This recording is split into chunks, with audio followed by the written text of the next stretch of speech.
anniversaries.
Breakfast Club. I'm your brother John. And this is Qiana. And this program is being brought to you as part of the New Image Project at the Community Development and Training Center, aka See That. See That. We'd like to thank y'all for tuning in, helping us to redefine what's cool, because smart is the new gangsta. Baby. And if you don't know, now you know. No. It's hump day. It is. It's what's on your mind Wednesday. It is. So, okay, just like sidebar, we talked about this like last week. Okay. About my 5th anniversary. Okay. We really got to do something about me being on for 5 years. Okay. Like we really do. You. Like we really kind of like got to do okay. something. I don't know what it is. But we this morning celebrate. I woke up in Libra mood. Okay. Right. Sprinkle me. No, it's not. It's still Aquarius. Yeah, but that's right, I'm just saying. My birthday coming up, and we a long way from Libra. Yeah, we are. But I'm still thinking. House and ever. Yes, is that I think that I want to celebrate this 5th year anniversary, because it was after Super Bowl. It was right after. Well, it was right before the Super Bowl, but and then I came on Pretty Girl Takeover. Yes, and the memories popped up. Okay, from the Pretty Girl Takeover. Yes, and that's been 5 years. That's been 5 years. It's been 5 years. So yeah, that's most of the time. I think we coming up on 8 this year. Yeah. And so I think also we talked about this before. We need to do something. Spectacular for our 8th year anniversary. Yeah, that's right. So we can get 8 more. So before we do that, though, okay, go ahead. Let's let the people know that the Tampa Bay Breakfast Club is an independently produced program. The views, opinions, and statements expressed by hosts, guests, or callers are their own and do not necessarily reflect the views, positions, or policies of Carafesta Radio, 99 Gems, its ownership, management, affiliates, sponsors, partners, etc. We speak for ourselves. Yes. And speaking for ourselves, speaking for yourself. So St. Pete bar owner goes viral for not allowing Bad Bunny halftime show. Did you see that? I did. Now I didn't see the video, but I did see the headline, right? Yeah. I mean, to be honest, I'm not surprised. St. Pete bars are the same people who also closed on MLK Day in June, and said that they're closing for the day to go fishing. We do see that. So, I mean, no surprise on that one. No, not whatsoever. So if you're at the bar for the Super Bowl, who controls the remote control? Is it the owner or is it the crowd? It should be the crowd. Okay. However, I mean, the owner, when the owner gets there, he puts on what he wants. But once he gets a full room of people, it should be like what the people want to see. And then people come into bars to watch the Super Bowl on Super Bowl Sunday. So they don't expect to watch. What did they? The turning point. So for those who didn't see it, there was a viral clip. It was on World Star, and it shows a bar owner in St. Pete refusing to switch the TV to Bad Bunny Super Bowl halftime show. A customer gets upset. He records the interaction, and he's told to pay his tab and leave. The situation sparked a huge comment war, and it was all about who controls the TV in a private business and what customers should expect at a Super Bowl party. And so we did what the people say, and we got some of the themes from the comments. And what the people said? The majority of the people said it was his bar, his rules. Most people took the position that a private business can put on whatever it wants, period. There were common comparisons to like someone else's houses. Don't touch the remote.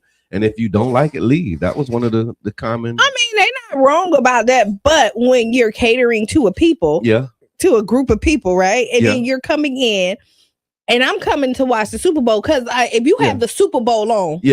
Now, if I walked in there and you had Days of Our Lives on, I know this is not the place for me on Super Bowl Sunday. But if I come in there and on Super Bowl Sunday, you have the Super Bowl on, then I'm expecting to see the whole Super Bowl the whole time. Right. And that's the next theme. So the next theme was if you promoted a Super Bowl watch party, then you should show the full Super Bowl. So there was another solid chunk of people who said if the bar advertised the Super Bowl experience, and especially if there was a cover charge, I don't know if it was, then customers reasonably have a reasonable expectation to see the official halftime show, not some alternative program. That was another segment of the community. So y'all put it in the chat. Let us know what y'all thinking. Who controls the remote at the Super Bowl party? Then there was another group that says simple fix. You can split the TV. So a lot of folks weren't willing to argue. They said you can just split it, right? Because it's not like you hear the game at the sports bar anyway. Like it's muted, right? It's not like they have sound or anything. Like so. Then why did you turn the turning point? Because you can't hear nothing they said. So that don't even know that you said that. Don't even make any sense. They said you can put on Bad Bunny on some screens, put the alternative show, and then keep the peace and also keep the money because now he's going to be like subject to, the boycott. Right? But are we boycotting him? I don't know. I mean, it's hard for me to boycott because I don't go to a lot of these places anyway. Right. And so those who go, I think it's called the zoo. So if you go to the zoo and you had a problem with it, maybe you want to re-examine, your relationship with them. There was another group of people who said that it was blown out of proportion. Several commenters basically said that it's a 13-minute halftime show. Everybody just needs to relax. Then there was the cultural war takeover on the thread. The comments quickly drifted into identity politics and personal insults. This became less about one bar and more about what people think the country is turning into. So that was another one of them. I think this is the bar showed what people are arguing about. Like it was a microscope on what's going on in America. You have a group of people that's not respecting everybody's views and not respecting everybody that lives here in this country. And so what you look and it again the comments were right, even though I think that he should because it's his bar. Your bar, your rules. Wow. And so then you know what? Your bar, your rules. My money I don't spend. And then there was another group that said that the customer was clout chasing, trying to avoid the tab. They was thinking like he was just doing that. Well, so what? Yeah. So he was recording and was looking for like a viral moment and trying to avoid paying his tab. I'm not sure about that. Well, if he did, he accomplished his goal. Mission accomplished. Yeah, he's world star famous right now. And then there was the last one was like there was consequences about the prediction. So they were saying that his business will either blow up from the support or he may lose customers. So depending on which side of the coin people are on, either way, folks agreed that it's going to definitely impact his reputation. So I will tell you, I don't think that I don't see people boycotting it. Okay. I don't really see people doing it because to boycott, you have to be organized and you have to be intentional and you're going to have to get people to do it. Mm-hmm. St. Pete bars, unfortunately, is known for their racism. Yeah. So this is nothing new. this happens every day when you go downtown. Pretty much. This just happened to be a viral moment. So I don't really see them boycotting that bar itself. Dan say his sales will double. Yeah, because I mean that's kind of how they do it around these parts. Yeah. And so I mean, you the bar owner. So what matters most to you? Like if you this your spot, you know, and it's your TV. You come in, you got what you want to watch on TV, and then you got a customer that's saying change the channel. What you doing? I got 50 TVs. Okay. Like let's say I got 5 TVs. Okay. I got 5 TVs. Okay. Maybe I'm changing one. Okay. Right. But with Dan the man on there saying that my sales might double. If you don't change it, good morning. He said with the incident, do I think about my pockets? I'm changing it. I'm gonna change it too. It's not really that serious for me. Because you got 50 TVs, right? Yeah, you do. Yeah. Like you say, you've been in plenty of sports bars where there are multiple things going on. You got baseball, you got basketball, you got football, and it ain't even none of them seasons. Yeah, like on Sunday, you can watch 4 different games, right? You know, in the same spot. So why not watch 2 different Super Bowl halftime shows if that's your flavor? So that's what it is. So what do people say? Y'all put it in the chat. Let us know who controls the remote control at the bar. Is it the owner or is it the crowd? Put it in the chat and let us know. So also Hump Day, I don't know if you got something. Well, go for it. What's on your mind? So today Wednesday, and we know what is Saturday, Valentine's Day. Oh, that's right. I forget so all you about know, that. Because you've been married for like umpteen years. No, I'm out of the teens. I'm probably a couple decades. Okay. So it'll be 28 this year. Married. So what do I say instead of umpteen years? I need a saying for it. I don't know. Long time. Yeah, long. A long time. How about that? A long time. So do y'all still celebrate Valentine's Day? No, we don't really. Not really. Okay. I mean, throughout the year, she my Valentine all the time. So. Oh, I know. Yeah. So are you on Twin Flame? Because he's flirting with you right now. She at work today. Oh. Yeah. So I mean, we stopped going out on Valentine's a few years back, really probably about 10 years ago, because we realized that's when you kind of get the worst service and the longest waits, because everybody's out on Valentine's Day. And okay. Because, you know, we got spots that we go to, and then when you go to them spots when it's not Valentine's Day, then you go on Valentine's Day and it's like a line this ain't even really us. Yeah, come on. I think so. Okay, I am a Valentine. I think I'm like in the middle. Okay. Right. I don't really have to. Yeah. You know what I mean? But it's nice. It's not a must have, but you're not bummed out if you don't get. I might be a little. Just a little. Like I might pout a little. Just a little bit. But it ain't gonna stop me from cooking dinner. Yeah, okay. You know what I mean? Like I ain't gonna ruin the whole. Yeah, that's kind of how I usually go. Yeah. Like I'm so probably. I guess we do kind of a little bit, but not a. Yeah, it's like that. Like if it's an acknowledgement, but not a celebration. Right. So and if it's a celebration, then I'm like, ooh, I'm surprised that you got a whole celebration. Yeah. But okay, so do women celebrate men also on Valentine's? Because I'm one of the women that think that men should also be celebrated on Valentine's Day. Okay. Like it's a day for lovers. Okay. For the lover in you. Boom. So I think you should. Like just for me, I'm just thinking. So I mean, but I think you should have Valentine's Day at least once a month. How about that? I like that. Yeah, you do Valentine's Day once a month. That way. That's called date night. That's what they call it in some spots. Yeah. And it's just, you know. And we got a guest coming up after the 8 o'clock hour, Miss Victoria Scott. And actually she has an event on Valentine's Day. I don't think it's for couples, but it may be. Yeah. Look, couples can come, singles kind of hang out and mingle, you know. So I always say, because I'm not gonna ruin my household about Valentine's Day. No. But I am gonna pout a little bit. Well, I mean, if there was no acknowledgement, turn the flavor around. If you know, a little pouting, it's like what you pouting for? What you pouting for? You girl? know what I'm pouting for. I just took you out 2 days ago. What you mad about? If you took me out 2 days ago, I like credit you. You okay? So that get you a little deposit. That'll get you the sprinkle. Like if you take me out 2 days before Valentine's, so if you take me out on Thursday or you do something on Thursday, okay, and then it's Saturday is Valentine's, and that'll get you by. So Sunday is my mom's birthday, so we probably do like a mixture of like a Valentine mama birthday type dinner or something like that. Okay. Yeah. That should be nice. Yeah. My brother's birthday on the 17th. Okay. Corey's birthday. Okay. Yeah, that's President's Day or something like that too. Is it? No, President's Day is on Monday. Okay. Gotcha. The 16th. Gotcha.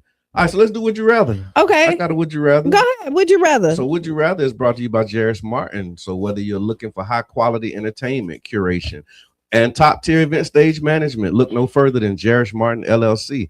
Jairus Martin LLC offers professional entertainment consulting, artist coordination, and event management services to bring your next event to life, ensuring a seamless, exciting experience for your audience. And guess who's the founder and CEO of Jairus Martin? Is the founder and CEO of Jairus. Our very own Qiana. Oh, I wouldn't have guessed. Never would have thought. But just if you don't know, now you know. Yes. All right, so I got a couple here. I'm just trying to see which one we want to go with. So let's do this one. Would you rather leave a legacy of wealth or a legacy of wisdom? Ooh. Put this in the chat too. Y'all answer in the chat. Let us know. Would you rather leave a legacy of wealth or a legacy of wisdom? Okay. I'm gonna say wisdom. Okay. I'm going with wisdom off the top of my head, only because if you're wise, you can get wealth. Yeah. Yeah, you know what I mean? You can figure it out. If I just leave you wealth, you with no wisdom, you ain't gonna be wealthy long. That's right. Like, you know, wealth is money, right? Like, so you're thinking wealth, not rich, but wealthy, right? Okay. So that's supposed to go on for generation to generation. Right. If you're not wise with it, it only maybe hit 2 generations instead of 5 or 6. Yeah. So, Alex, give me wisdom. Right on. I'm with you. UB takes wisdom. Dan, what you taking? Charlie Funk, where you at? Tiffany, what you got? You taking wealth or wisdom? Let us know. Put it in the chat. Miss Vanessa, let me know what you doing. Wealth or wisdom? We want to hear from y'all for this. Would you rather? So I'm taking wisdom also. Because I got wisdom. Like I inherited wisdom. Mm-hmm. That was one of my inheritances from my dad. Okay. Yeah, it was wisdom. And so I like that as a legacy, because one of the things that I remember when he passed was all I could say was what he said. Right? Yeah. Because I was 19. It was like all of a sudden, like he was, my superhero best friend, all of that kind of stuff. And then one day he was gone. And then all I can hear was just what he used to say. Man, my daddy used to say, like every word that came out. Right. It was like, how people quote scriptures. Yeah. I quoted my daddy. Okay, I get it. You know what I'm saying? Because that's not like, his spirit lives on, but that's really like all you have. Like one of my greatest fears is that like I will pass and then Cheyenne would need me. Yeah. And I'm not there to answer. Yeah. Like, you know what I mean? So like I be thinking like, did I pour all this into my children? Like, did I give them this? So like with the day I'm not here, will they think back and be like, my mom would say this. Yeah. Or like mom, like that was always a big fear. I don't know if anybody else has it. Yeah. That's kind of most people, like most parents, right? Like you fear not being here for your children. Right. Or like that's the only real fear. Like you don't be afraid of dying. It's just like afraid of leaving and not having your family be prepared up in right. And like you ain't set them up for and not just financial. Like I say, it's really about the foundation. Yeah. That like what they're gonna have to be successful or to live a life. Who said something? Charlie Funk. So it looks like wisdom was kind of dominating the thread. So you got Tiffany. She said, I say wisdom that can turn into wealth. And then we have co-host says the word like too much. Sorry. All right. But I'll check it. That must be YouTube. Yeah, YouTube. YouTube are like, y'all are always like And I just said it. So there you go. Yeah, so, I do. So this is what y'all do. Y'all start keeping count of how many times Qiana says like. I do say it a lot. No, now I'm gonna be a little bit more on top of it. So thank you. Thank you. Too. Even though they think they be strolling. Oh yeah, they do troll. They troll and they be. Yeah, they definitely be trolling and they be saying stuff. Yeah, we do. Thank you very much for the comments and the engagement. So Dr. Butler says, with wisdom, one will have wealth. That seems to be a consistent theme. Charlie Funk says, yeah, then again, I can teach wisdom with my wealth. Interesting. And then Tony Wells, I know your dad too, man. Beautiful man. He said, my father is my role model. Mentor, he got MENTOR's capital. That's men training other role models. Well said. And then UB says maybe the wealth would outlast the mistakes. Okay, well, if you leave enough of it, you probably could. Charlie Funk, yeah, they ain't bothering nobody with that trolling at all. No, we appreciate it. But yeah, put it in the chat. Let us know, y'all, what you taking. If you're taking wealth or wisdom, and I'm gonna take the wisdom. You're gonna take the wisdom, yeah, and I like, to be honest, with the trolling, I like it. That was some really good constructive criticism. Okay, that now that I will definitely pay attention and try. Yeah, that's like, know what I'm saying? Yeah, I mean. When I was younger, and I think I'm always done stuff like that. Yeah. My word used to be, don't you know? Don't you know? Yeah, I don't know why. Like is like a white girl word though. Is it? Like, I don't remember a lot of black people saying like. I remember white people used to say that. I don't know. You know around white people growing up? I am cultured. Diversity in your experiences, right? I am very cultured. Hey, it's like I had I had friends from every spectrum. That's a good thing. Yeah. That's a good thing. I have friends in all walks of life too. Speaking of friends in all walks of life, we want to let y'all know, if you're a candidate and you're running for office in 2026 and you're looking for a real way to connect with the people, not just the voters, but the community, 99 Gems the Berg has a space for you. You can underwrite a show, build your audience, and share your message. Our listeners tune in because they trust the voices on this station, the culture, the conversation, and the connection. Underwriting a show is one of the most effective ways to introduce yourself, highlight your platform, and stay in front of people you want to serve. Go ahead. No, go. I'm glad you said that because I forgot. So, I'm all about Black businesses. Right on. And so yesterday I went to Greasy Spoon. Okay. It is right on 9th Avenue North and 34th Street. Laughing out loud, cultured. Kurt Donnelly, but for those who don't know, he's the white guy that put everybody in the hood up on the new Jim Crow. So, okay. Yeah. So cultured, no doubt. So Greasy Spoon, $5 breakfast. Okay, wow. So they have a $3 breakfast and a $5 breakfast. Okay. It was really good. New spot. They just opened up kind of directly, I told you, 34th Street and 9th Avenue North. Okay. So it's a truck. It's a little black food truck. Oh, I know them. Oh, okay. Yeah. I know and then they let me try. They doing breakfast? They do breakfast, dinner, I know lunch. exactly what you're talking about. Yeah. Right. Yeah. They came in and then they gave me an egg roll. Okay. With a cinnamon apple egg roll. Okay. Is it? Yes, it was quite tasty. Let me think about what you just said. What is it? A cinnamon apple egg roll. I might be calling it right. It's like a dessert. It's a dessert. Oh. So no, it was really good. Okay. It was really, really good. I mean, cinnamon and apple sound good, but then when you add the egg roll piece, it kind of threw me off. It's kind of like the bread. Like if you do an apple pie with the crust, it's just wrapped up. Okay. All right. I see it.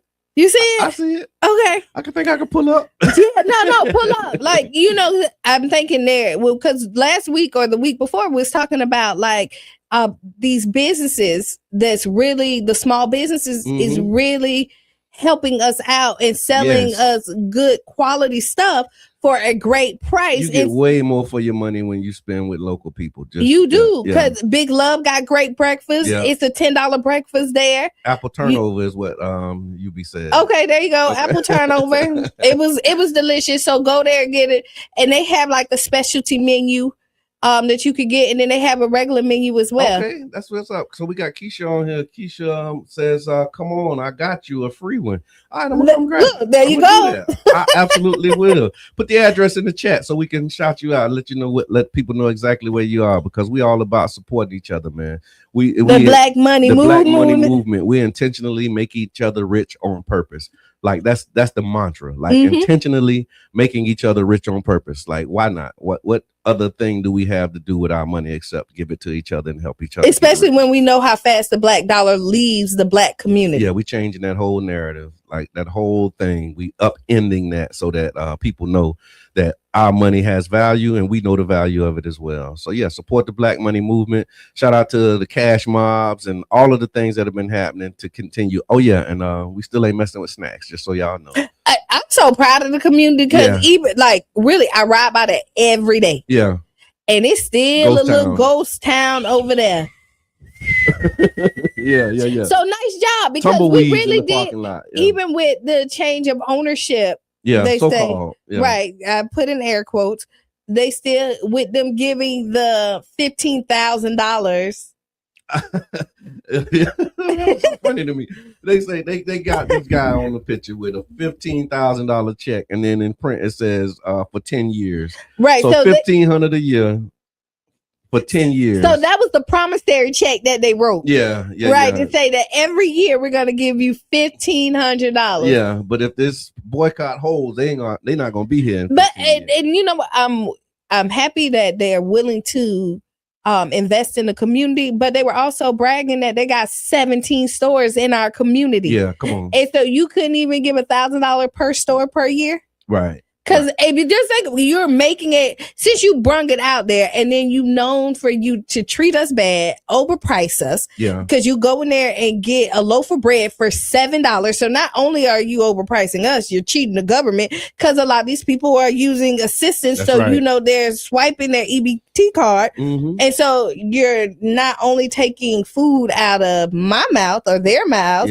you're taking extra money from the government. Hint, hint. Yeah. And then you brag about how many stores you have in our community. And then you come in and say, we promise. Not only was them, but it was another business. So that store is not also giving all the $1,500. There's another black business that partner up with them to give it to them. So, and then you think about them fees. If it's $1,500, you're probably only going to get about 5 or 6 kids that you actually helping for real. Right. When the team is about 30 kids deep, 30, 40 kids deep. So, thank you for your contribution, but yeah, again, because we're not ungrateful. Yeah. However, step your game up. We know you can do more. So speaking of groceries, we also want to shout out and highlight the One Community Grocery Co-op. We're still in our membership drive, and we're on a mission to reach these 300 members. Once we hit that milestone, we'll move into the feasibility phase and start scouting locations to bring this community-owned grocery store to life. We need your help to get there. So with your support, participation, and partnership, we can really bring this vision to life. You can go to ocgc.coop if you need any help signing up. Don't worry about it. We got member owners that'll be able to help you. So ocgc.coop. We're going to City Hall next week. Okay. So we've got a resolution passed for some support from the City Council, passed the committee. Now we got to get it through the full council. So we've been meeting with council members really all week in the past. I think y'all got it. I really do. I think so. We need 4 votes. And it was 3 that passed it unanimously. So just one person. Just one more. That's all. Just one more. Yeah. And I think you got it. I think we got it. I think you have it. I'm thinking of the people that was in that meeting. Yeah. I could think of at least one more. I can think of probably 2 more people that's going to push it. I can too. I can. But you never know. What we've learned is that, you can't take any of this stuff for granted. No. And one of the things that's been coming up in the conversations that we've been having is this $18 million shortfall that they're projecting because of the budget, the way that the budget is written right now. So they're saying they like $18 short. So that's a little more than what Trick Daddy was short. So I'm going to tell you, City, get creative. Y'all know how to make money. No, this is what they're trying to do. They're trying to cut. They got the razor out. So I was in a meeting with Parks and Rec because we actually working with them to try and bring this digital playground to Child's Park. And another part of the conversation that we were having was about This is what I learned. Ask for what you want, not what you think they'll give you. Yeah, no, you always got to ask for what you want. And then that's what to negotiate. And that's where we started. And so we asked for what we want, this whole big shebang. And then yesterday the meeting was like, we can't really do all of that. But we're willing to meet you in the middle. And so we had a real productive conversation. We taking some notes and working with Code Box. So you remember Brian, shout out to Code Box, Brian Perret, Aaron Bryce, and their whole team. And so we're working to really bring some digital inclusion efforts and initiatives to the neighborhood. So y'all stay tuned. The restaurant, somebody was asking what was the name of the bar with the zoo. Yeah, it was called the Zoo. Just that alone, thinking about the context of President Trump with the zoo themed video that he did, which is so great. Like, and I just don't see how people justify it. But it is 8:00. It is. And we got a guest. I'm talking about like for real. Like we got Victoria Sky coming back at the top of the hour. So make sure that you tag your friends, tell your friends, let them know that it's up and it's stuck. Is that the thing for real? Well, like Chuck. Up and stuck. Well, however. All right. I'm with it. He says zoo is the MAGA bar. So yeah, we'll be back 6-7 minutes after the hour right here on 99 Jams with the Tampa Bay Breakfast Club. Stay tuned, y'all.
Well, welcome back to the Tampa Bay Breakfast Club. I'm your brother John. And this is Qiana. This program is being brought to you as part of the New Image Project of the Community Development and Training Center, aka See That? See That. And we'd like to thank y'all for tuning in, helping us to redefine what's cool, because smart is the new gangsta. Baby. And if you don't know, you know this part too. Now you know. If you don't know, now you know. And we have a guest in the building. We got Victoria Sky joining us early on a Wednesday morning. You know I love her because baby. This is a real boss. Like she make boss moves, and you know you're a boss when you got on glasses at 7:00 in the morning. That means that you she just came to do it for real. Yeah, no, like you out here working. Yeah, so for the people who don't know you, let's introduce yourself. Well, I am a socialite in Tampa. I've been in the game for like 20 years. Let me rephrase that because you guys call it content creator or whatever. But before Instagram, I was, hustling, these clubs, these hills. But no, I am also a spirit brand owner. Okay. I am the first Black female in Tampa to own her own spirit brand with products made in Tampa, who's actually from Tampa. So last October, I launched a bourbon, which is Boss Bourbon. Okay. I relaunched Kryptonite Vodka, and I launched a rum, which is After Dark Rum. After Dark Rum, and it's a white rum too. It's right? a white rum. Yeah, look, spice. I did a little research. I was checking you out. I saw it. I saw what you're doing. You're doing it big. I appreciate that. Yeah. So y'all check out. What's your handle so I can put it in the chat so people can. Victoria Sky with 2 Y's, SKYY. And then you said a socialite. So for the youngins in the crowd who don't know what a socialite is, let's talk about it. What's a socialite? So basically, it's like a personality. I would get paid to show up in rooms. Okay. Show up in clubs. Show up in events. Yeah. How you pull that off? Because I mean, I had a dope personality. I mean, I still have a little dope personality, but now I'm older. So I don't be with the shits now, but Oh wait, make sure we live on radio. Oh, okay, but I'm sorry, I don't be with the BS. So but now it's more about my boss moves and the inspiration to others versus partying every weekend. I love that. And you said you grew up in Tampa? I grew up in Tampa. Okay, what was that like living in Tampa, Florida? I mean, Tampa's dope, but I left Tampa in 2014 and I moved to New York for 15 years. So okay. And so she's being really modest. She had a shoe company. Used to shoes. Victoria Scott is one of them people. If she think about it, she accomplish it and get it done. Right. She's not. I would say that my brain is like a psychopath. I'm like when I start thinking about things, it's just I create and it never stops. But one thing about it is that, I do it to just show people that these things are possible. I am a shoe designer. I launched that in 2014. And I did that off the inspiration of why am I spending $800 to $1,000 on a designer shoe, pair of shoes when I can create my own. When you are a designer, I'm a designer and create the designs that I love and then sell the rest. And I invest in myself a lot. But I like to show people that you don't have to be a celebrity or a billionaire to do these things. Just think outside the box. We go to what's trending. We want the hair bundles, lashes, but we don't think about things that, other people may be doing that is very successful that we can actually tap into, that we actually spend our money on, like handbags and shoes and no, I saw somebody was saying that, like how when they make investments, you invest in the things that you use, right? And so when we think about spirits, VV Spirits, right? How did you get into that industry? How does that even happen? All right, so originally I wanted a bourbon with a couple of females, and when COVID happened, everybody kept their money But that's the other part. So I want to go back to a second, because who sit in a room and say, what, I want a bourbon? I'm trying to get to how you because that's so grown and think like a bourbon is so grown and think. People think because I drink bourbon. Okay, but it's not normal to see a female drink bourbon. It's basically aesthetically appealing to men drinking it with a cigar or whatever. Yes. Most times women are not seen as bourbon drinkers. And, I was like, okay, well, I like bourbon. Okay. And as far as, marketing wise, it's not a female's field. At the time when I was thinking of it, now everybody has like that. But this was like in 2017. And that was for me. Like, I like to think outside the box. So I can't even tell you how my brain operates. It's just, like I said, it's just crazy. Because when I think of things, I'm like, oh, this is possible. Let me, and if it's a challenge, what made you think it was possible? Like, because I know that was kind of, so I remember like the past the Cavassier era. Then you had like Ciroc, and you had like, this influx of like Black entrepreneurs. My motto is everything is figure outable. Yeah. I love that. Everything is figure outable. Everything is figure outable. Like, if somebody, Tony Charles, if somebody else is creating it, there's like, you can too. You know what I'm saying? There's no secret to it. You just have to find out how. Yeah. It's figure outable. I love that. And that's kind of my way of changing the language around can't. Like I told my children, it's not that you can't, you just haven't figured it out yet.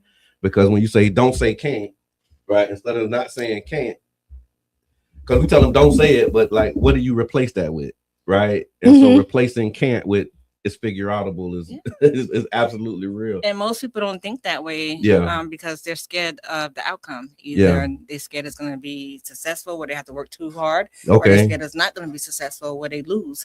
And at the end of the day, you can technically do anything you put your mind to. Right. You can not saying go out and try to fly, but you can try. Yeah. The results may not end up well, but it's figured out.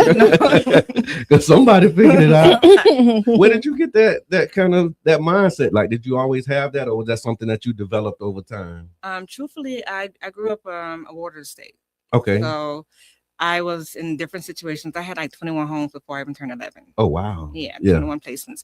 And so with every placement, I had to figure things out. Okay. Because I didn't always have, my belongings with me. I didn't have friends. I had a new, new placement, new family. So my brain just became to where it's like, my mindset was this, I'm not limited to what's around me or what I'm in. I can't be boxed in. Don't box me in.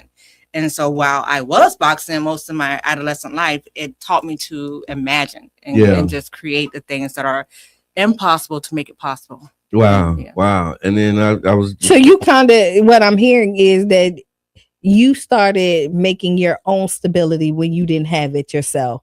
So you figured out ways to make your situation stable, even though you were moving. Because like I'm listening to 21 homes at 11. That means at least twice a year. Yeah. More than twice a year. Yeah, you know what I mean? Like you look at 11 years old, like, just kind of thinking of the number, and to come out as this shining star that you are, like that speaks value of the person that you are. See, the thing is, I didn't learn how to create stability. I dreamed about it. Okay. And be careful with your dreamers. Because baby, when you see a person that like to dream and imagine things, those are the people that you really should tap into. Yeah. Because they may not have the know-how, but if their imagination can go there, like those are the people you want to be around. Yeah.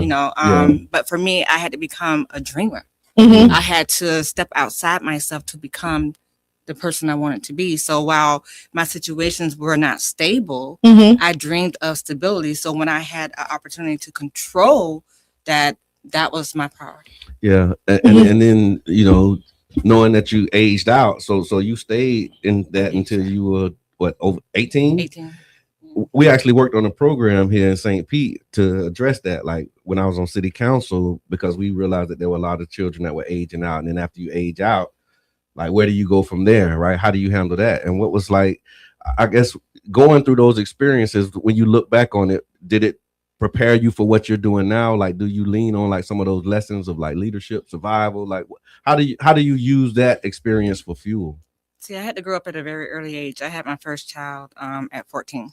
Okay. I got pregnant at 13. I had her while I was in foster care. Okay. And then I had a set of twins at 17. Okay. So by the time I was 18, I already had 3 kids. Right. So I had no choice. Okay. Like I had no choice but to figure out life. But when you age out, like there's no parent or no guidance teaching you about your electric bill, water bill, rent, things like that. What we call financial literacy these days. Basically, and credit or whatever. But I always hung around like older people. Okay. Because I was infatuated with wisdom. Wealth of wisdom. Yeah. And I was very infatuated with it. So I never hung around like people my age or whatever. And so basically, hanging around them and seeing the life that they live or that I dreamed of inspired me to learn more about how they either made their wealth or they, build the lifestyle that they had. So, yeah. No, that's amazing. It's interesting just because, again, hearing about just that experience, right? What would you say are some of the misconceptions that people may have about like the foster care system and how people navigate through that and come out on the other side all right? That usually kids are taken from abusive situations, placed in safe, homes. Most of my abuse came from foster care. Okay. Most of the abuse that I did. And the system is not built to reunite and to keep children with their parents. Okay. Like and once you're in it, it's designed to keep you in it. It's designed to keep you in it. Some of the things that I really felt disgusted about, where I would have a family member that would have wanted to take me and my siblings in, but they had a 1-bedroom, right? Okay. And instead of the state helping them get a bigger place, the state wouldn't, but they would pay a foster parent $1,000 a month. Wow. Does that make sense? No, it doesn't make any sense at all. Yeah. The system, people think that the system is set up to protect, and it's not. Yeah. Most of the abuse that I went through was from the system. Yeah. But when you age out back to like creating the life that you want, because we don't have the parents, whatever, you cannot age out or go through life with a victim mentality. Right. Oh my God, this happened to me, because life happens to everybody. Yeah. Right. Whether you are in foster care or not, life happens to everybody. So having a victim mentality would keep you boxed in. Right. Everybody's fighting some type of trauma, dealing with some type of trauma through life. So it is creating the life that you want. Yeah. No, that's interesting that you say that, because it's like, did you decide that was like was there a moment when you was like, you know what, I'm not going to let this like stop me? Because there's so many people who in a situation like that where it wouldn't be an excuse. They could use it as a justification, like, going down the wrong road. I did now, this, like I woe is me, and this is because of this. Like, how did you break that? And just like, did you consciously cite my daughter? My only goal in life is to break a generational curse, to make sure my kids never experience what I experienced in life. Okay, I did that successfully. Thank goodness. As now they clock that. I want to clock that. So what they do now is not, on me. However, growing up, but that was my sole purpose. See, people align their purpose to material accomplishments or goals. Yeah, that you can visually see. I couldn't see that. Right. I couldn't see how to break generational wealth. All I knew is that was in my heart. Like I never wanted my daughter to feel what I felt, the pain that I felt, and so that. Because you have choices in life. So that was, that led me to making the right choices. It wasn't for me. I mean, I spent most of my adolescent life locked up. I used to be angry all the time. I used to fight everybody. Right. And by the time I turned 18 years old, I was like, jail's not for me. Yeah. My face is too pretty to be. Now, did you do this because we're advocate for like counseling and therapy? Did you go through some therapy to kind of deal with your anger, or how did you manage it to release it? So remember when I said that the system is set up to keep the basically the pattern repeated as far as with children? Well, as an adolescent, I never wanted to do therapy or counseling because they would use it against you. Okay. So technically, anytime I would say I'm sad or something like that, it was, oh, you're sad, you're depressed, there's something wrong with you. Let me. Now you're a risk to your child, things like that. So it taught me that silence was my best protection. So I never spoke about things that was bothering me. Because when you speak up about things, then that's another weapon tool that they can use and say, oh, because you said this, here's how we're going to help you.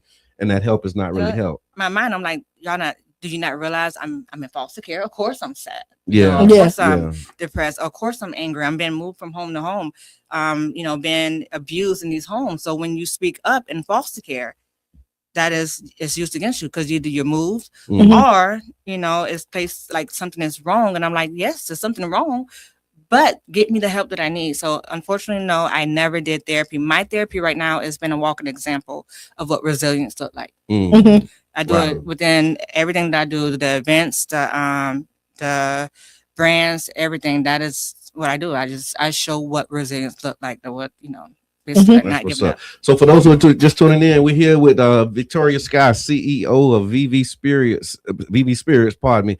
And like, you really going in. And I was not expecting that. However, I appreciate it. It's what's on your mind Wednesday. It is what's on your mind Wednesday. And also just, were you always comfortable sharing your story, or is this something that, because some people like, nah, that was whatever. Like, have you always been this open and willing to share your experiences? Actually, yeah. Okay. I had my first experience of changing somebody's life when I was placed in a situation. I was placed in a drug rehab, and I never did drugs. I was like 15 years old.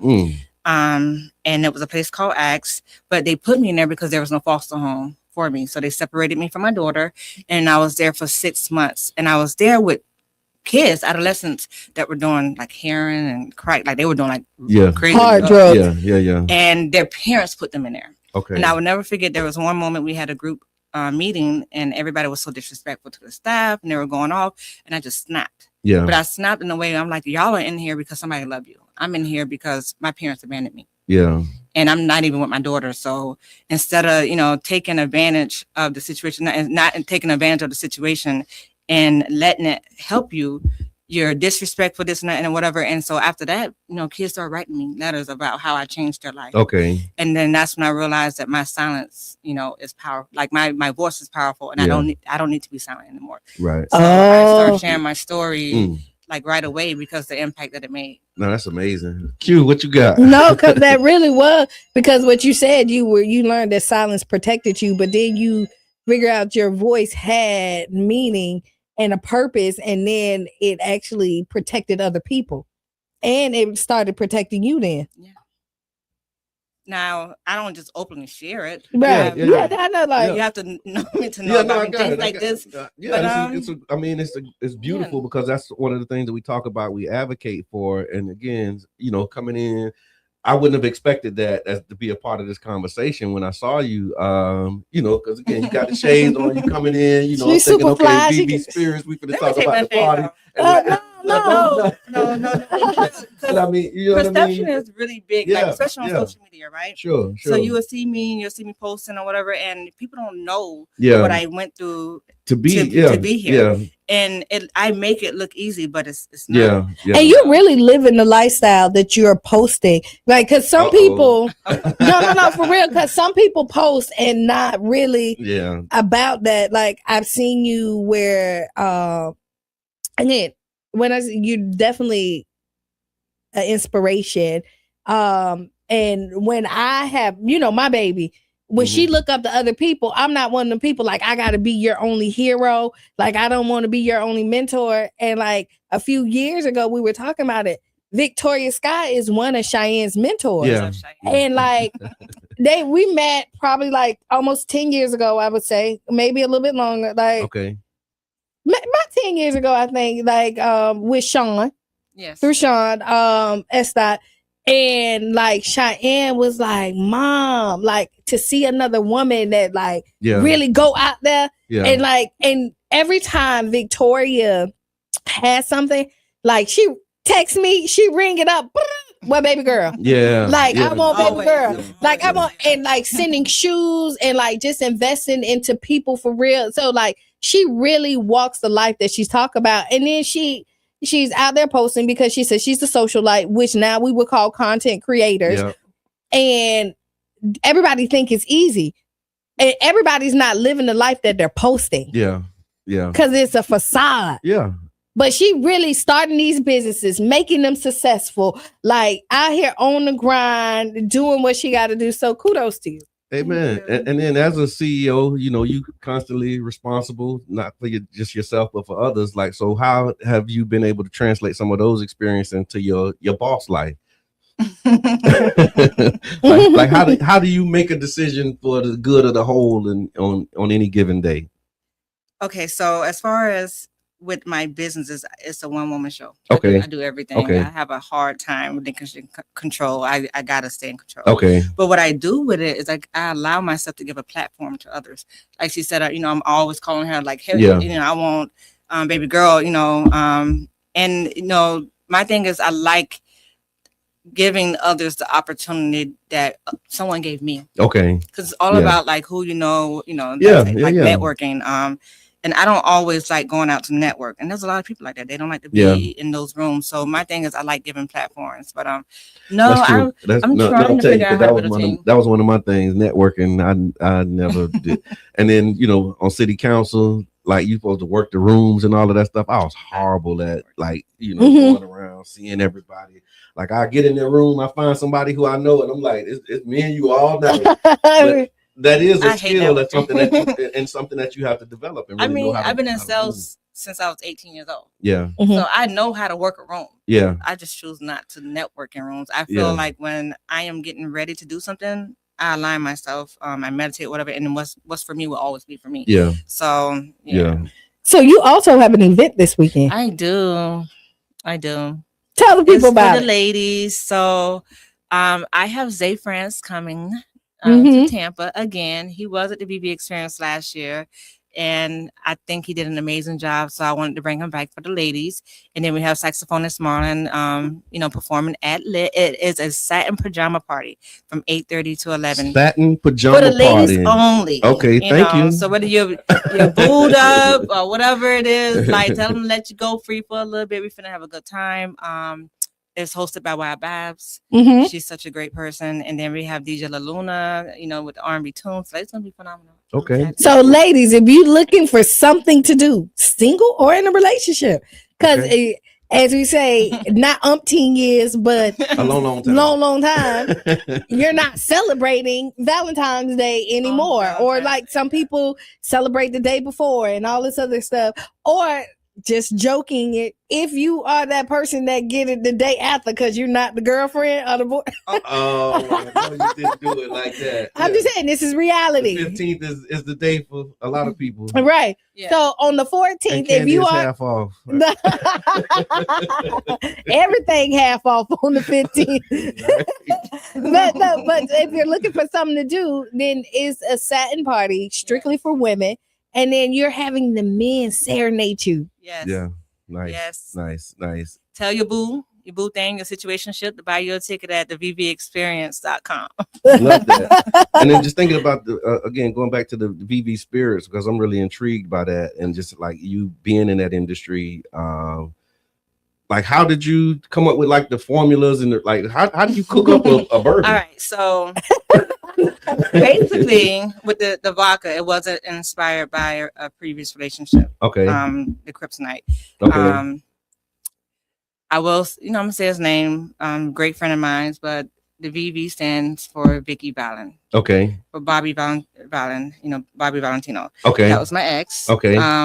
And basically he inspired the Kryptonite. That's what we were to each other. Okay. And long story short, how I came up with the bourbon and the rum. My manufacturer was very impressed. Okay. With how I moved my product, the marketing I put behind it, and they invested in me. Okay. And we sat and we created the formula together. Okay. I have a very unique taste palette, so my goal was to make sure that each one of my products can be sipped on ice. Okay. Because the sugar, all that stuff is what make you tipsy. So. Okay. Wow. And I'm not a drinker, and I've tasted every single one of them. And I'm impressed. Yeah. So like it has a smooth taste. Like I can't remember which one, but I've taken smooth taste. And when I say everywhere, I done been in political events and listen, walked in. I'm running field and we're at a fundraiser, and I'm Victor. She got her spirit set up, grinded, right? And she's like really, and this not knowing nothing, and just knowing that you're networking and out there getting it. So like, what would you tell people who wanted to tap into their own business, not necessarily the spirit world, but anywhere? What advice would you give them? Just start.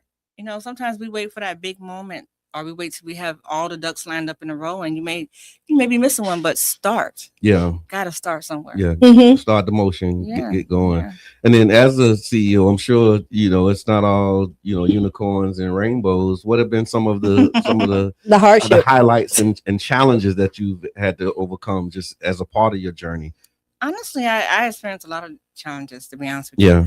One thing about this particular business is that I had to learn the hard way that, Florida have strict laws. Okay. Yeah. There's a 3-tier system. So I can't go and sell these bottles from the trunk of my car. Okay. I have to go through a distributor. Getting a distributor is a very challenging part of the business, especially as a woman. And so you have to be a beast of a boss in this industry. Yeah. And somebody once told me, it was like, once you got into that bourbon, they don't want to really see you surpass, certain, So it's real competitive. They want to shackle you. It's competitive, not even competitive. There's a lot of blocks. Yeah, okay. That's what they want to shackle you down. They don't want you to blocks. Just think if you got bourbon and who supplies it, right? And being a Black woman from Tampa that's tapping into a market that's known for men that smoke cigars. And who runs the industry? Yeah. And so you're stepping in there, and like you're not like the spokesperson of it, because a lot of like alcohol brands, you think like they own like Ciroc and stuff, but no, you're the spokesperson. Yeah, okay. This is yours. Yeah. So that's the challenging part, and you would think that a lot of businesses would want to support, but for me, they'll come at me for free. They want me to give it to them for free and sponsor, not realizing that it costs. Yeah. It costs for production. And I'm not as big as, Ciroc, all these other ones. Yeah. So my thing is, they need to, we don't say they name a bunch of time. They will need to spend your money on those brands, but with me, you won't need to do it for free. And you want my time because you want me to show up. Yeah. To, market it or whatever. And that's the challenge for me. I was sitting on my hands before. So what I'm hearing is like they think that they're doing you a favor by putting your products in their spaces, and so you ought to just give them the products. And because I'm accessible. Okay. Because I'm here, I'm local. Yeah, I hear and that. Because I'm a personality. Yeah. It's like, oh yes, let me. And I try not to allow it to taint my personality. Yeah. But it is overwhelming. Yeah. It is, because there is a part of marketing where you give a percentage, like you give, we know, and because that the return is gonna be big, it's gonna be beneficial for you. But what people feel when you are a smaller company, where those bigger companies can send you free because they're worldwide, they put their money in their bank account and they're sitting nice. And they have this dollars to set aside. You're at the point where you're grinding and you out there, and like, maybe I can give you a bottle or two that you can do a taster, but no, I need you to put these on the shelf. Free. And the thing that bothers me the most is when they ask me to come out to give their customers or their consumers a taste and they don't sell it. I'm like, what's the point? Yeah. If they like it, they can't purchase it at your bar.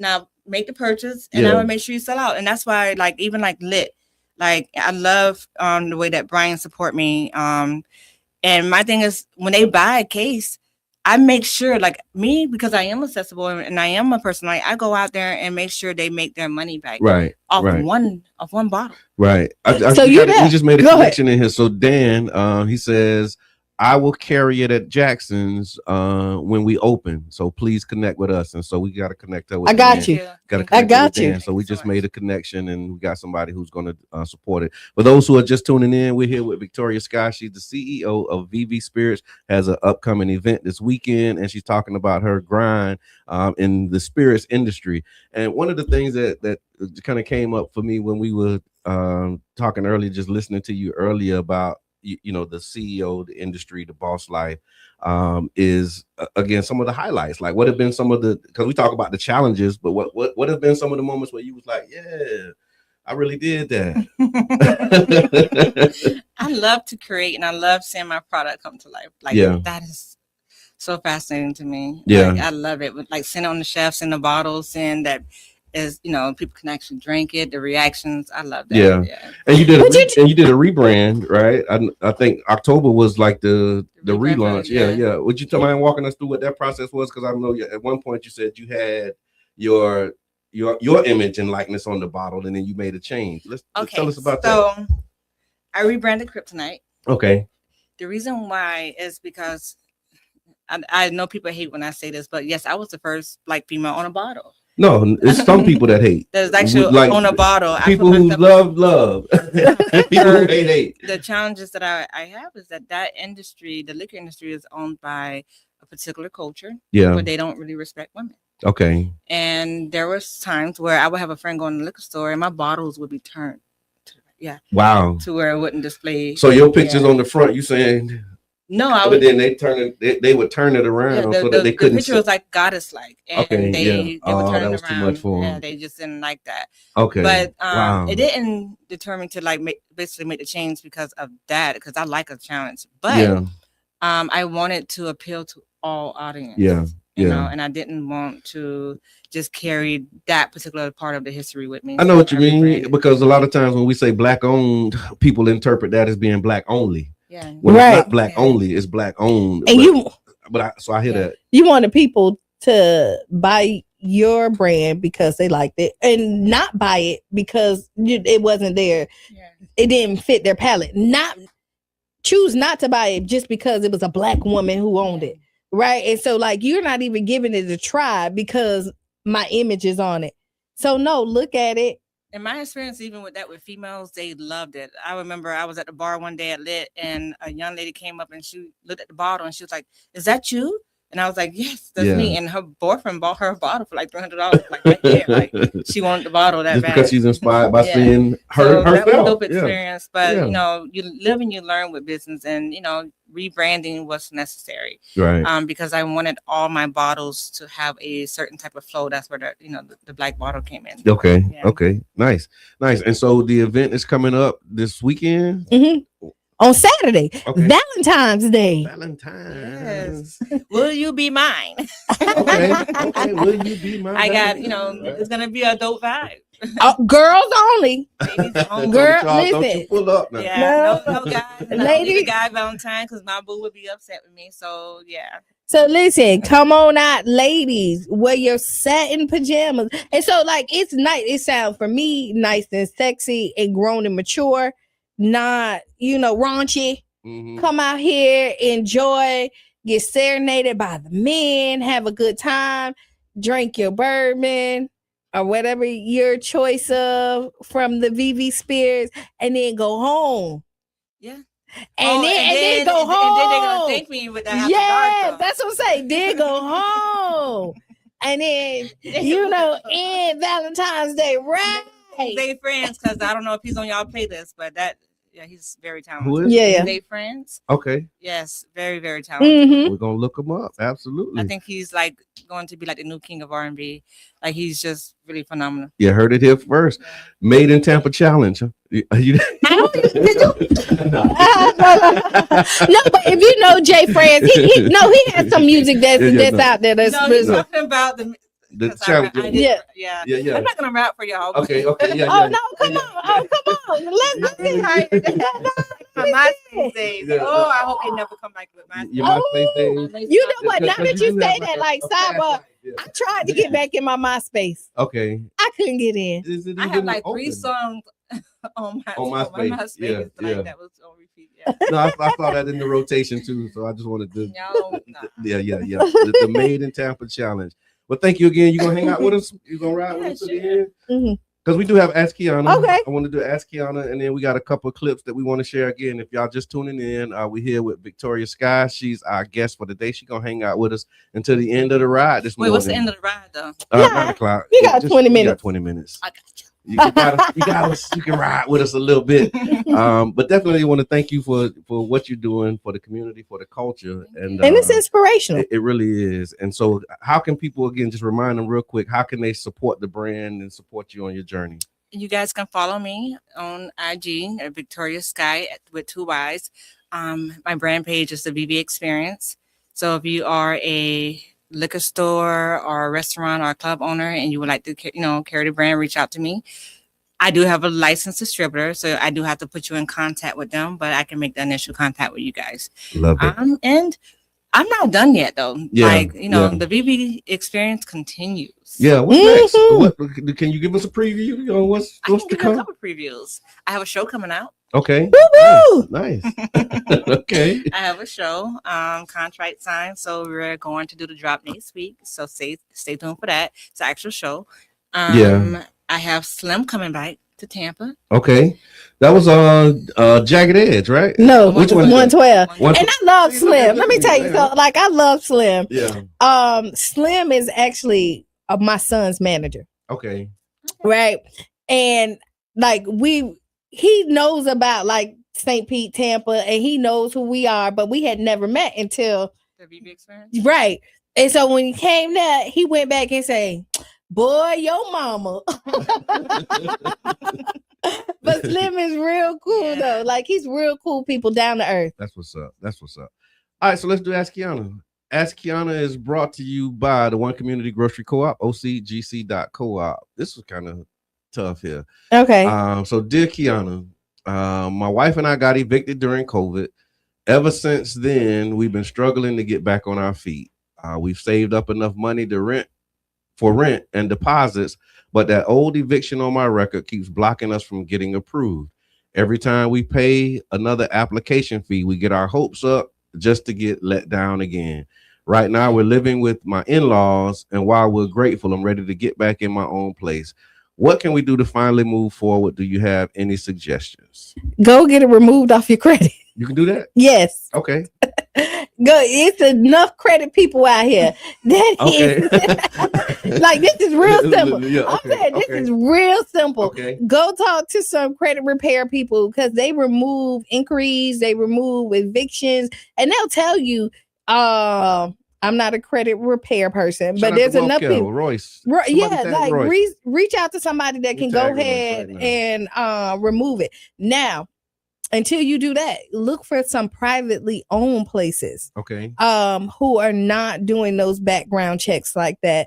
That's going to stop you. And then before you do the application, be honest with them and let them know.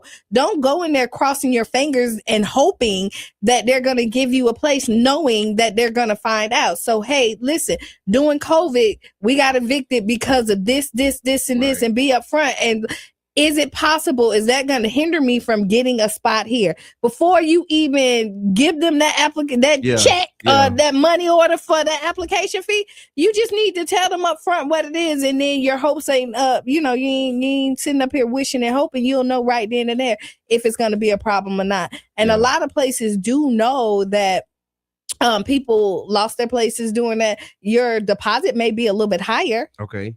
For other places. So you definitely have some options. Don't be discouraged, but be upfront. Look for somebody for credit repair to remove it off of your credit. And then privately owned. Okay. Now, and I like that what you said about the communication up front before the application, because one of the things that we were working on when I was on council was trying to limit the application fees, because a lot of times they'll know that place got a wait list a mile long, but that's another revenue source. And so they would just take, $50, $75, $100 sometimes per applicant as people are trying to get places. And now you making thousands of dollars just on fees. And you can't get place, but you already have it rented, or you already have like a waiting list, of 1,000 people, and then they know, and everybody renewing. It was every year. Another industry hustle where you just making money off the application fees, and so we're trying to limit that. And so that's great to be able to have that conversation up front about, hey man, before I give you my money, work with me or not. Right. And then if they say we got to see, then you say, okay, you not for me. Right. Oh yeah, we got to see me. No, that does mean that they're gonna take your money. Yeah. Right. So yeah, that was pretty simple and easy for that. Ask Qiana. Right. We didn't have to. Yeah, we didn't have to do a whole lot. Let's do another Would You Rather. Okay. All right. Can I make a suggestion on that? Oh yeah, go ahead. Sure. Find a rent to own or lease to own program. Okay. Because they usually work with people who have challenging credit, and then you'll get a little bit more stability too. Okay. Yeah. So rent to own, lease to own. Mm-hmm. Okay. Mm-hmm. And that's what we want to do anyway, right? Yeah. Like you want to get out of the rent cycle and because they know that you have challenging credit already. Yeah. So they'll give you a higher deposit and you'll have a little bit more stability. Okay. No, that's amazing. I like Thank you for that. All right, so let's do another would you rather. Would you rather raise a child who plays it safe or one who takes bold risks? Bold risk. Y'all know who my children is. I used to tell my kids all the time is that like I'm not raising no average children. Don't y'all take this the wrong way because ain't nothing wrong with it. And I used to tell them it don't make you better or less than anybody else. It's just you're not average, and I expect for you to excel in whatever you do. Yeah. And I have said when I look back at everybody who called me mom, they are excelling and at what they do. So yeah. Take bold, take it. Victoria, what you think? Would you rather raise a child who plays it safe or one who takes bold risks? I experienced both, and they drive me crazy. So I just checked out. Okay, I don't even know how to answer that because, baby. But it's a lane for everybody. Yeah, you got to know your children too, because some people don't need to take the bold risk because like.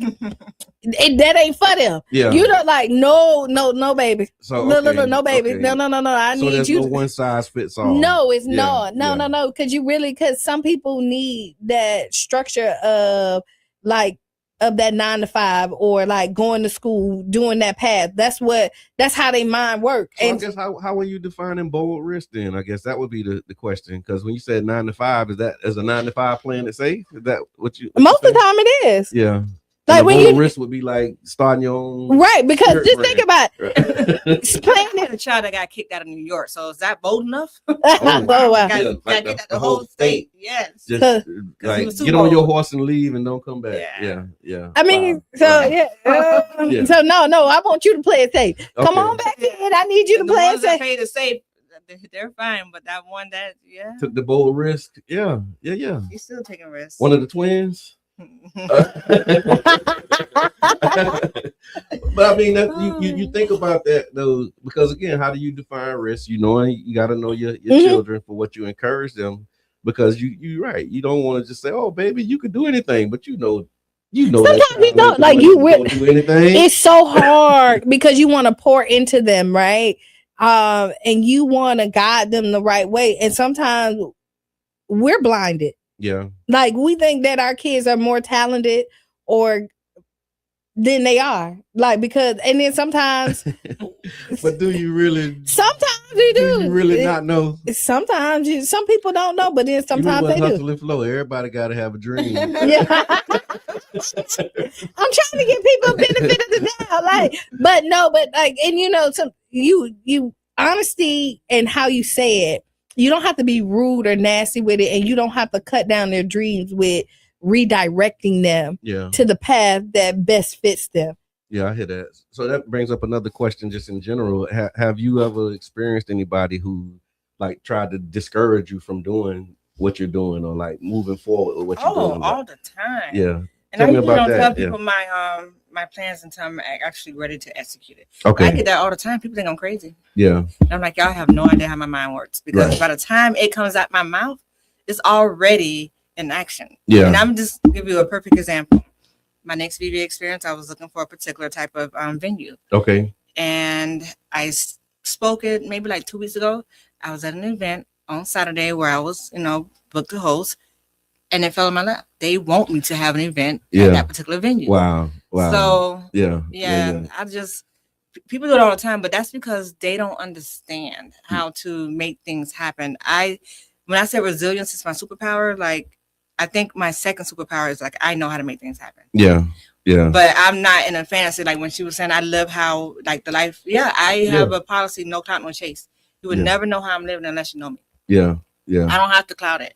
Right. I'm confident with what I'm able to accomplish and what I have been able to accomplish. But this girl right here can put up sheetrock and lay down flooring. Okay. Yeah. Whatever is necessary. With the nails and the heels. Look. Any moment. Q, you ever had anybody try and talk you out of your dreams? All the time. Yeah. So y'all know, and I always say, I kind of like Victoria over here. I'll be like, let's go to the moon. And I always say, my brothers would be like, let's go. Right. How we getting that? Yeah, we going. Yeah. And I guess even with Cheyenne and her career, there was a point where like I left my job and me and Cheyenne went 100% in, and people outside was like, what are you doing? Yeah. And I told people like, listen, I understand y'all are worried and I know it's coming from a caring place, but this is the path that we got to take. Like, I see the finish line. You don't have to see it. Yeah. I'm not impacting you. Listen, we got it. And so you just got to stay focused. Once God give you the vision, you need to follow that path. And a lot of times people let other people dictate their dreams that God gave you. And then they start to position you in your own dream instead of you positioning people in your dream and have them work the way that you need them to work. And then you become a worker and then you realize you're not accomplishing what you wanted to do. Yeah. So I had it all the time. Like, you can't do it. No, we don't have enough time. You think you can pull that off? No. And just believing in myself and knowing what I could do and the people around me, I'm like, watch me work. Yeah. What about you? How important is it to have a team around? Oh yeah, I mean, I had that too. But my daddy was right though when he told me, because I wanted to be an NBA player. I'm 5'4", I was fat. Daddy was like, "What? I don't really think that's gonna work out." But he poured into you in other ways. He did, but he also kept it a whole lot real because I was looking like Muggsy. This was like 8th grade. Yeah, this was gonna be like Muggsy. 7th grade. So like, you know, I had my 7th grade 14-year-old. You know, I'm finna be an NBA star, and he asked me to do something and I didn't do it. And so the punishment was I couldn't go to the tryout for the basketball team. And you got to go to this last tryout in order to make the team. So I bought Pops and went to the tryout, and my God. And that's when he told me, boy, you really think? And I'm you like, thought you was going to make that team? NBA star. I'm gonna be in it. He was right. But no, but that was just one example of like, I'm joking, but I'm serious a little bit. It's just balance, right? It is really balance. Being able to take the feedback, but then also know, like, no, I really have enough faith. I have the belief and the confidence to move forward. And that's what has allowed me to move forward and really do a lot of the things that people told me that I couldn't do. You could have went to the NBA. Yeah, I probably could have.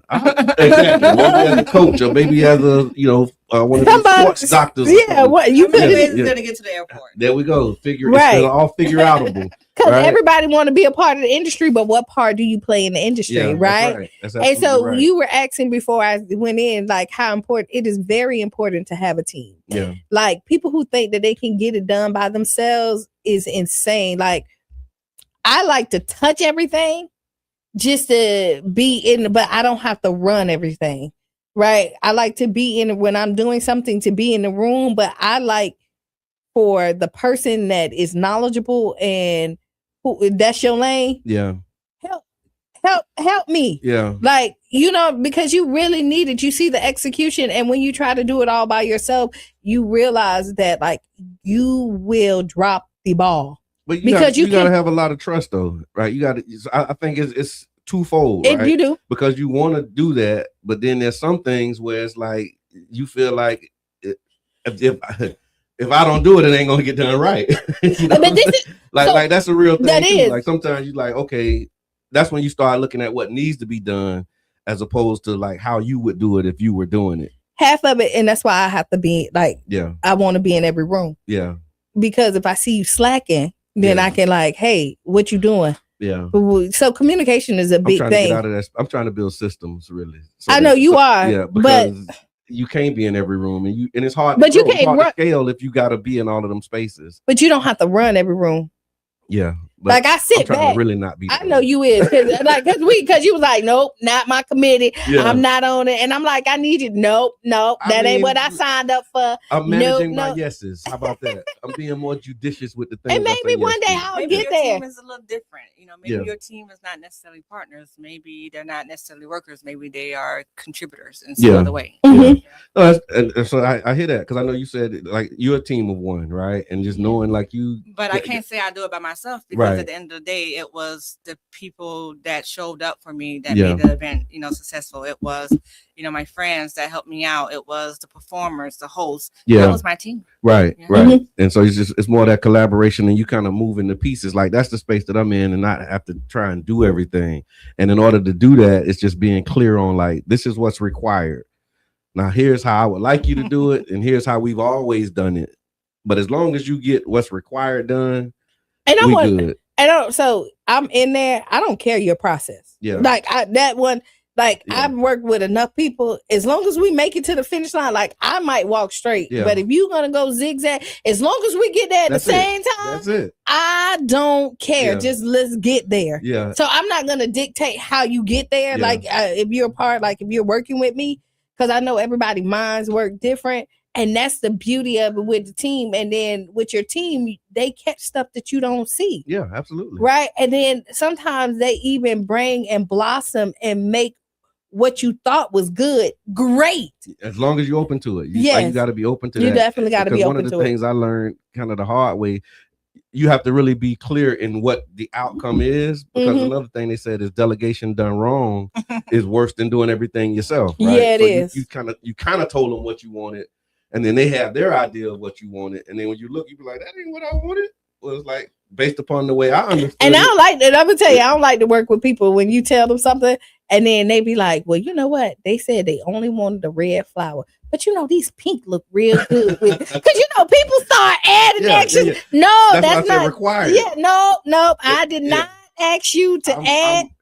Red is required. Now, if you do something on the other side and all of that, and you make it look, but as long as the flower red, we good. Then. No, but sometimes I don't want all the extra. Okay. Because I said, you got to be clear. But I don't like people. Like once we talked about it and executed, you could be creative on how you get there, but don't change the floor plan. I hear that.